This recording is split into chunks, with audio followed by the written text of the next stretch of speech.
Hey, I'm Eric, I'm the Explorer. I'm Phil, I'm the Folklorist. And together we are setting out across the Empire State to explore the haunts and legends of New York.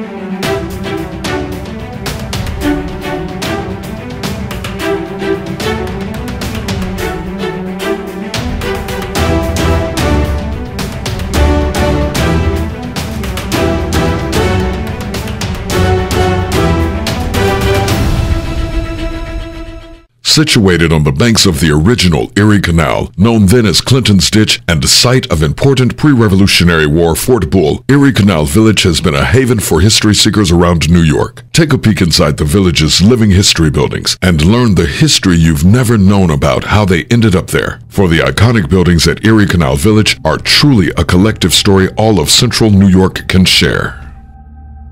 Phil, so I know you and I both know a little something about Erie Canal Village. Just a bit. And I've heard that there's some really new and exciting things happening there, so I wanted to take a step back, take a look at all of those historic buildings, and then maybe what everything is going to become out there. I'm intrigued. Let's go take a look.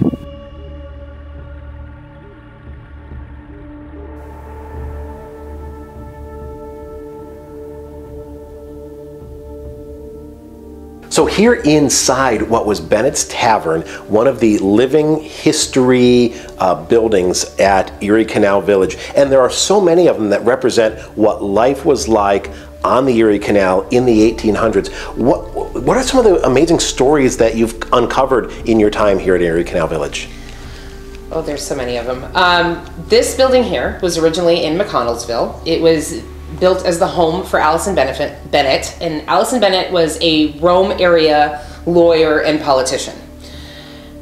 It has had many incarnations over the years. It has been the train depot for McConnelsville. It's been the stagecoach stop. It's been an inn.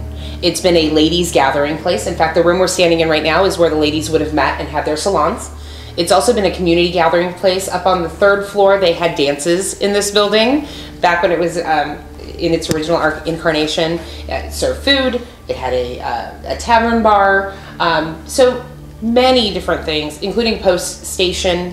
And there's some debate as to whether or not that portion over there where the kitchen is was the add-on or the original building, and this was the add-on. Which is kind of interesting too.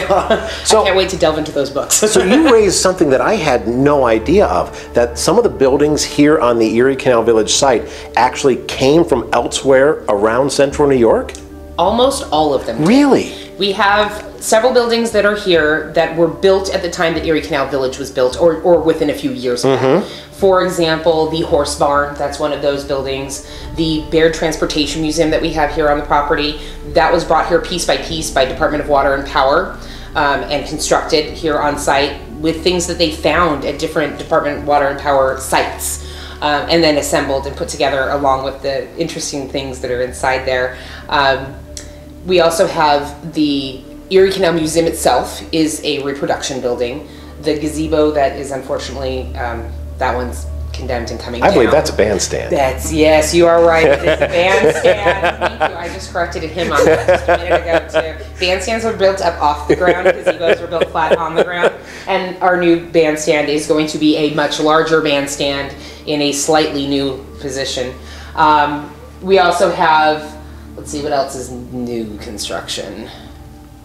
Everything pretty much on the other side of the bridge. So right? Yeah. The comfort station, the gift shop, those are new buildings. I think the orientation hall is a new building. So the church I heard came from out Maynard by Marcy. It did. And how about some of the houses that are the old mansions that were, or I don't know if mansions is a fair word, but some of the houses that are on the property as well? Absolutely. They all came from different areas around here. The church is actually one of the really interesting ones because when it was originally founded, there were 39 founding members for that church. That's all men, mind you, because you had to be a man to be part of the founding membership. So that also included all of their families. So it was more than 39 members originally attending there. And they had been meeting in a schoolhouse prior to the building of this church, of that church. And that church was donated here by the Methodist congregation there in Maynard, Marcy area when they built their new church in 1974. So that's the time when it was relocated here to the village.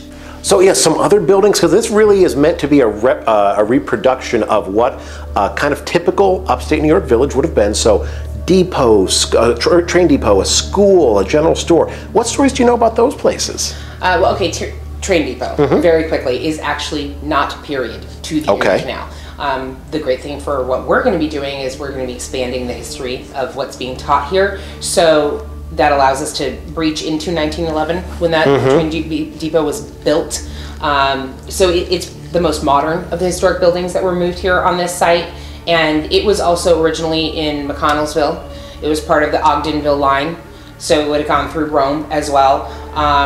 And it was also a telegraph office. And the neatest thing about that is in that building you can still see the telegraph office. And that's my favorite part over there.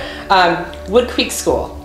The Wood Creek Schoolhouse is an adorable building. It was built in 1856.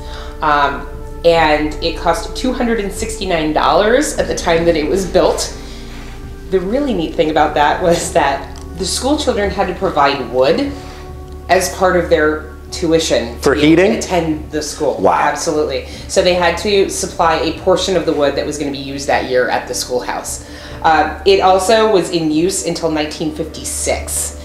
And at the end of its run, it was part of the VBS school district. It was one-room schoolhouse, so you would have students learning in there that were anywhere from first grade up to 8th grade at any given time, and one group would be assigned something to do at their desk while the other group was up at the chalkboard, and then they'd be rotated throughout the room with their learning. And general store.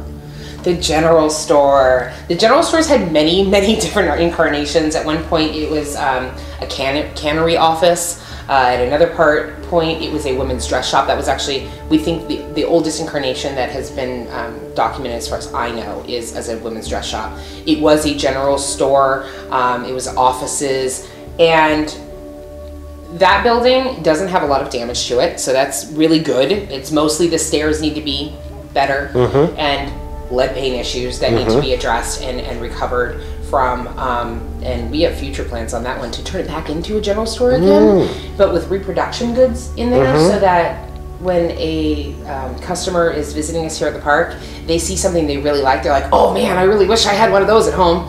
They can buy it, take it home and put it in there, because it's a reproduction and not an original. Okay. You know? But I love that building. That one was built in 1858 as the H.M. Farmer's Store, and it came from the town of Lee. Lee. Yes. Yeah.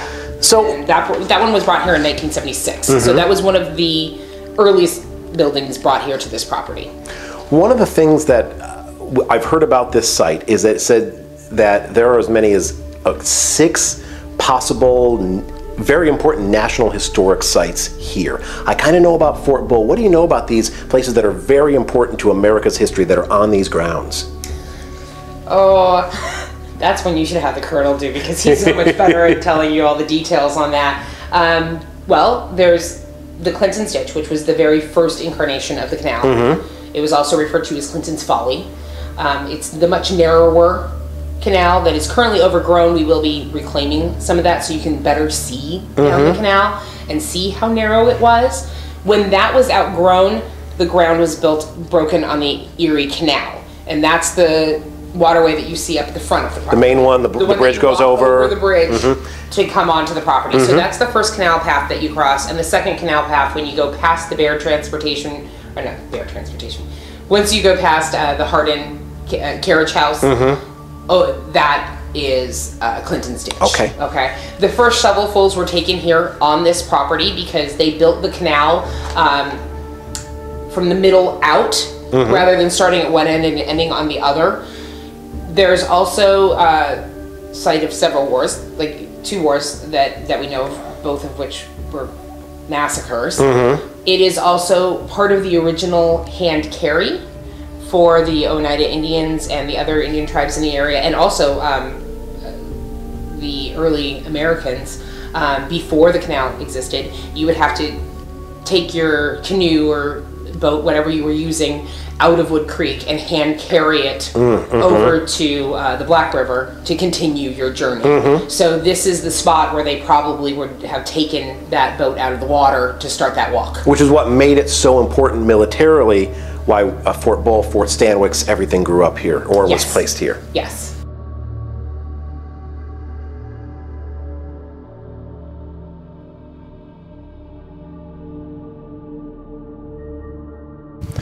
There's way more history at Erie Canal Village than I ever realized. The buildings that were moved from elsewhere, Fort Bull, the place that could have had 6 different very important National Historic Monuments, it's fascinating. There's just so many buildings and so many different aspects of this because it doesn't end when a building is torn down. Sometimes that building is reassembled elsewhere and history just continues. I love that the history here will be preserved and more and more and more hands-on for generations to come.